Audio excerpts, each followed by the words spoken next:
pagi teman-teman semua. Saya senang membagikan apa yang saya dapat visi dari Tuhan ya, bahwa Tuhan akan memelihara kita meskipun di masa pandemi ini. Yakinlah, karena saya sendiri juga mengalaminya. Sejak awal pandemi ini berawal atau timbul hingga hari ini, saya sehat, selamat, tidak kurang suatu apa. Dan saya bahkan mempunyai Tuhan taruh dalam diri saya hal-hal baru, pandangan baru, di mana saya harus keluar kemana ya, keluar melayani mungkin seluas yang Tuhan mau, yang Tuhan kehendaki. Nah, saya tidak tahu ini Tuhan taruh dalam diri saya ya, tapi memang untuk saat ini saya nggak bisa kemana-mana. Saya tetap harus berada di kota ini karena saya harus menyelesaikan studi saya di teologi, dan saya masih bekerja sekuler. Saya masih tinggal di dalam rumah orang tua saya almarhum. Jadi memang mungkin ada saatnya memang saya harus go out ya, tapi saya sebenarnya tidak ingin keluar dulu karena ada swab, ada PCR, membuat saya kesal. Jadi saya suka berada di kota ini aja dulu, menikmati suasana kota ini.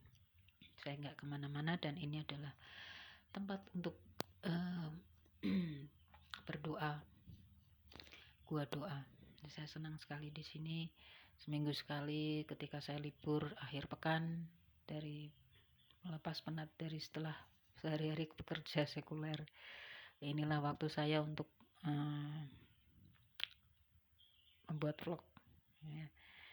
Saya tahu vlog saya ini tidak sempurna dengan apa adanya, karena saya memang belum sanggup dan juga kemampuan editing saya itu minim. Nah, jadi saya hanya dengan apa yang saya miliki saja saya akan membagikan kesaksian pada pagi hari ini, di mana saya tahu bahwa kita semua tidak sama dalam artian anugerah Tuhan. Blessing itu hanya turun dari Tuhan kepada kita apabila kita sejalan dengan apa yang Ia kehendaki. Tapi kalau kita tidak selaras atau tidak sesuai dengan apa yang Tuhan mau, blessing itu tetap turun, tapi mungkin dengan minimum porsi. Jadi ya, melalui vlog pagi ini saya ingin bagikan bagaimana situasi walaupun dunia di tengah mengalami pandemi, tapi saya juga melihat dari sisi lain. Saya juga banyak searching ya, berseluncur ke semua aspek ya, khususnya karena memang di masa-masa sekarang ini ya, memang karena pembatasan di mana-mana, jadi mengharuskan kita harus berselancar di internet lebih dari biasanya. Dan ya, saya banyak melihat situs-situs ya, tapi untuk situs yang satu ini saya terus terang saya menaruh perhatian, karena saya sebenarnya tidak ingin lagi ya menyinggung mengenai satu situs ini, situs dewasa ya. Tapi entahlah, Tuhan seperti ingin saya back to memory. Jadi ini adalah merupakan sebagian kecil saja masa lalu, dan itu saya anggap itu adalah sebuah pengalaman hidup yang indah, dan karena ya inilah ujungnya saya akhirnya jadi dekat dengan Tuhan. Dan ya, saya banyak melihat ya, saya kriminalitas memang meningkat ya, tapi pencabulan juga meningkat.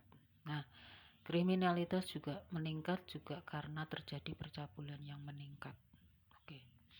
Nah, percabulan itu dari mana? Dari situs porno yang gampang diakses oleh semua, baik itu tidak hanya orang muda ya, tidak hanya orang dewasa tua, tapi juga anak kecil, anak belasan tahun, remaja.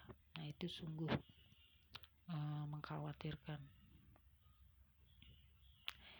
Akhirnya menimbulkan kriminalitas ya, seks di bawah umur, pemerkosaan, pembunuhan, ya semua hal-hal yang menyedihkan ya.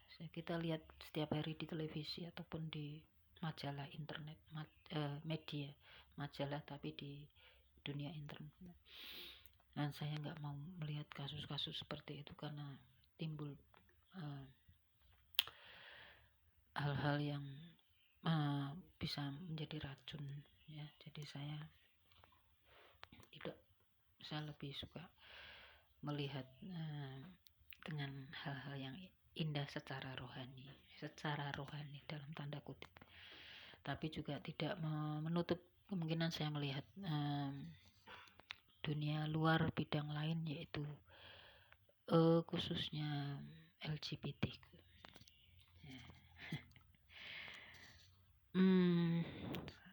Dewasa ini itu cenderungnya itu adalah sejenis tapi menikah lalu punya anak. Nah, kok bisa? Ya bisa, karena teknologi, saudara. Teknologi. Seperti juga seorang penyanyi yang suaranya tidak terlalu bagus, tapi dia juga tidak terkenal dan tidak sebenarnya gimana ya, tapi karena dia beruntung, dia punya alat yang canggih untuk menimbulkan suara yang bagus, nyanyiannya, suaranya jadi kuat. Dipadu dengan teknologi itulah menjadi viral ya. Kalau yang sebenarnya penyanyi sebenarnya itu kan yang bisa waktu live itu memang dia tidak menggunakan lip sync, tidak menggunakan rekaman suaranya, tapi langsung menyanyi di panggung. Nah itu yang memang luar biasa ya, dia punya skill. Tapi yang kita lihat di bahasa ini cover itu ya, sing cover itu ya, memang bagus, kuat suaranya, tapi kan belum tentu di luar studio. Coba dia di luar studio, karena memang sudah berubah ya arahnya. Jika dulu dia pintar mencipta lagu tapi dia tidak menyanyi, tapi sekarang seorang pencipta lagu, dia menciptakan lagu yang indah, lagu yang bagus, yang bakal booming, tapi dia juga menyanyikan sendiri. Nah, saya nggak nyinggung itu, boleh lah, semua orang cari uang, caranya bagaimana asal halal boleh. no comment. Nah, tapi sayangnya banyak juga yang di luar negeri ya, di sini nggak ada, untung puji Tuhan nggak ada. Di luar negeri sayangnya YouTuber itu menggunakan sarana dia untuk menjadi seorang YouTuber, tapi menggunakan cara yang ekstrim seperti ya hubungan sejenis itu. Dan saya ketika melihat situs itu dan ada komen-komen yang muncul, nah itu komen dari anak muda seluruh dunia termasuk negara ini. Jadi pengaruh LGBT itu walaupun di negara kita ini dilarang, tidak ada ya namanya Jakarta Pride, Semarang Pride, tidak ada. Tapi ternyata ada sekelumit anak-anak muda di negara ini yang begitu atensi sekali melihat situs-situs tersebut. Jadi makanya saya mungkin juga mereka ada yang tidak mengikuti, tapi saya yakin di gereja-gereja itu pasti ada ya yang LGBTQ. Jangan bilang tidak ada, pasti ada. Kenapa saya bilang? Karena Tuhan yang kasih tahu saya. Oke, jadi saya ingin menyinggung bahwa Anda tahu bahwa itu tidak sesuai dengan Alkitab. Oke, jadi salah. Tolong kalau yang sudah ambil jalan keliru, kembali ke jalan yang betul. Kenapa? Kalau Anda Tuhan sudah menjauh dari Anda, Roh Kudus itu sudah tidak menyertai Anda, hati-hatilah. Apalagi ini sekarang pandemi. Virus ini yang sekarang tidak pilih umur, dipilih yang mana yang bisa dimakan. Nah, saya tidak menakuti. Oke. Karena waktu sebentar lagi ibadah, saya tidak bisa lama-lama membuat vlog ini, dan juga kalau vlog ini kepanjangan juga nggak enak. Terima kasih saudara sudah memirsa atau memperhatikan atau vlog saya ini. Terima kasih. Saya mengucap terima kasih kepada semua all. Saya doakan semua baik-baik saja, sehat, baik dalam keadaan sempurna. Anugerah Tuhan menyertai saudara. Amin.